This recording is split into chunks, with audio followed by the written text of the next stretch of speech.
Hey guys, today I'll be bringing you my August wrap-up, and it was pretty much a manga month for me. It just seemed to be all that I was in the mood to read, except for 2 other books which I did kind of throw in there just to break it up a little bit. But I went through about 15 books, so I'm just going to go ahead and get started.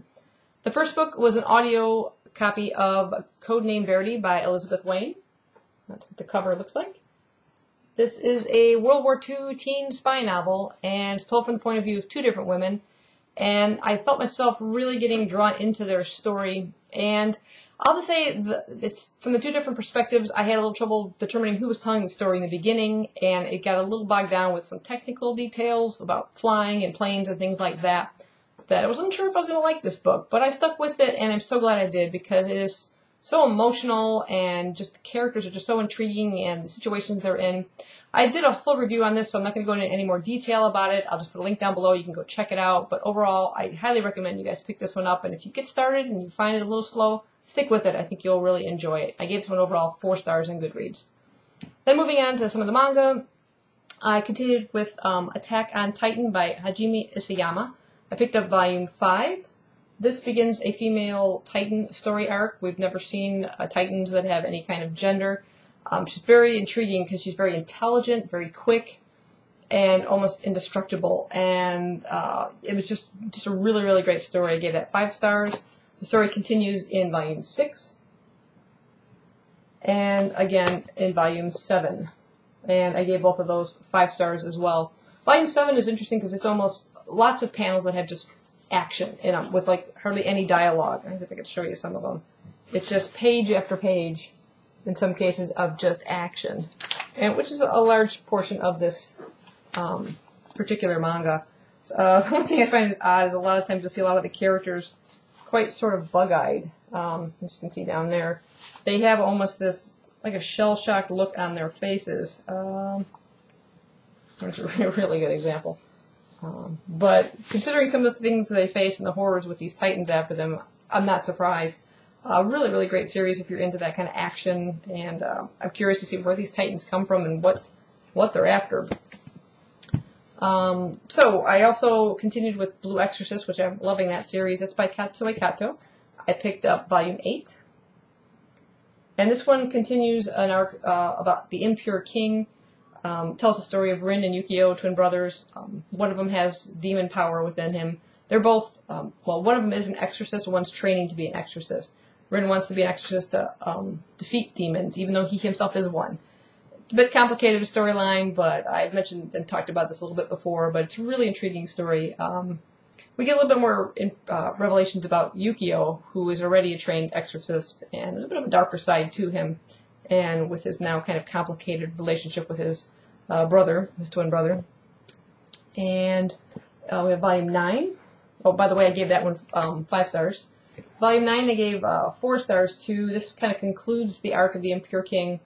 And in it we finally get to see kind of Rin and Yukio sort of hashing out their differences, you might say. And, you know, talking about Rin, how he's coming to accept his demon power, and he wants his brother to as well, and all this. And it was just really intriguing. I gave this one 4 stars. And then volume 10. And I also gave this one 4 stars. This one we start to see the effects of this demon power kind of invading the world, like a global aspect. Before it's sort of all centered around the academy where the Rin is studying at True Cross Academy, where he's studying to become an exorcist. So now we see it kind of reaching out further and how it's affecting the world outside. That was kind of interesting. And there's some really humorous events at the academy while they're still in the process of their training, and some kind of funny things happen in there too. But this one I gave 4 stars too. Then the Book 2 Manga Club on Goodreads, I decided to start Fullmetal Alchemist. This is by Hiromu Arakawa, and I picked up the bind-up, which contains volumes 1, 2, and 3. And this is a story, it's about alchemy, and it's about the story of Ed and his brother Al, and how they come to be alchemists. Their father was an alchemist. One day he just sort of disappeared, and then shortly after their mother died, leaving them alone, and they know a little bit about alchemy and unfortunately attempt to bring her back. But there's sort of this law of equal and opposite effects type thing, and during the course of trying to bring her back, some horrible things happen.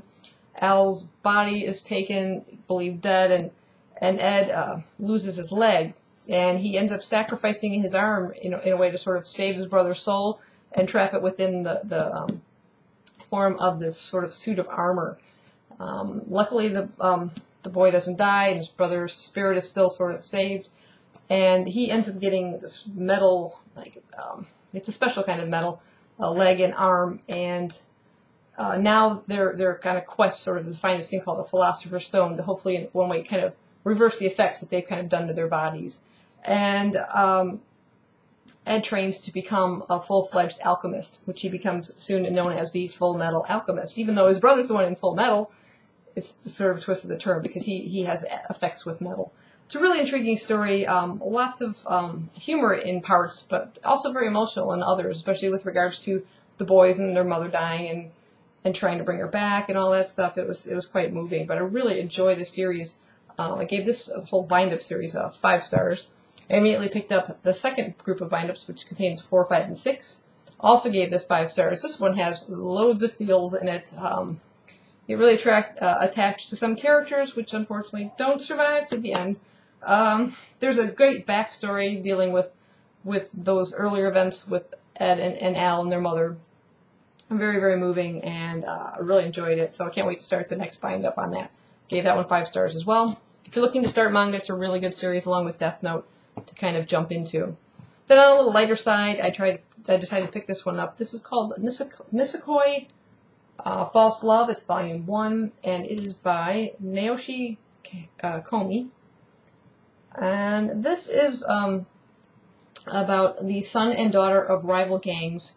Their gangs are kind of headed for warfare, and the leaders decide to try and fend that off by kind of uniting their son and daughter on either sides.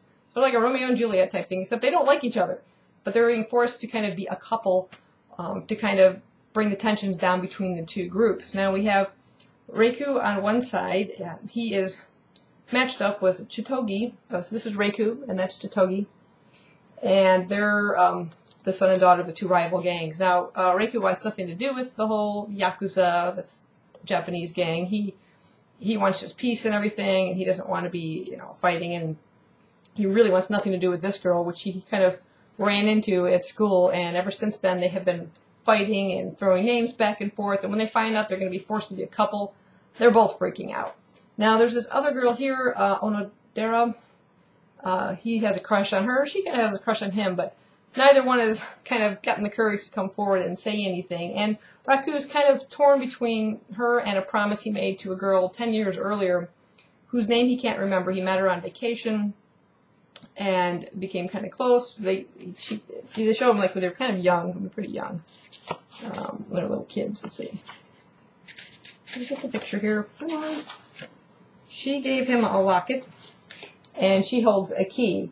And they make a promise to each other that one day they'll meet together, they'll use the key to open the lock, and they'll get married. So he, in a way, is still kind of torn and tied to that promise. So his kind of like 3 ways. It's kind of interesting, was he going to be with the girl that gave him the locket, with Onodera, or is he going to be stuck forever with Chitogi? There's lots of humor in it. It's really kind of enjoyable, really light. I enjoyed it a lot, so I'm looking forward to picking up the other volumes in this series. This one I gave 4 stars, too. A totally different kind of twist. I decided to pick this one up. This is Oku, The Inner Chamber by Fumi Yoshinaga. There's quite a few volumes out in this one. This is volume 1, and there's volume 2. It's a really beautiful series. The covers and everything. They have these like French flaps, little illustrations. They're just color, of course, on the cover, and then black and white. Got some nice illustrations here to show you. And it's set in the Edo period of Japan, or feudal Japan. And it's sort of an alternate history, where in this case, the red-faced pox has struck, and it's only hit Japan, and it's wiped out like 75% of the male population. And this takes place 80 years after the initial outbreak, and the world of Japan has totally turned over, where men used to have these, roles of strength. Now the women have sort of taken over the roles traditionally held by men, such as even the shogun. And the inner chambers represents the inner chamber of the shogun, where the more handsome of men are sent to mate with her, you might say. And the men are sort of protected, the protected species, the bringers of life. And it's just really, really intriguing kind of twist on that time period, and it's just beautiful. The one thing I'd say that slightly bothered me, well, actually two things, is sort of the use of like this Renaissance type language. It's a bit jarring at first. I'm not expecting it. Lots of like these and thous and hearest and forsooth. Not throughout, I mean, but it's kind of interspersed into it. When you do hit it, it's kind of like, whoa. But it makes you realize you're in a different time period than present day. Of course, even just the illustrations will tell you that. And another thing is probably some cases the faces. I'm going to see if I can find the image. A lot of the faces look very similar. Like with regards to the men of the inner chamber, this doesn't give me a really good example. A lot of them look very much alike in the illustrations. There should have been a little bit more detail, maybe, besides just some of the hairstyles, to kind of give you a little bit different look to the characters. But I find it really intriguing. It shows just a little bit about the initial outbreak, and then it goes into like what's happening at present time. And this one I gave 4 stars to. Like I said, really, really beautiful art. The second book takes you back almost to the beginning of the outbreak of the pox, so you learn kind of how it came about and how Japan started to change and adapt to this new situation it found itself in. And I found that very intriguing and really enjoyable. And again, I gave this one 4 stars. The artwork just begins to really captivate. Yeah, I can't wait to see what happens in the other volumes and how far they delve into it.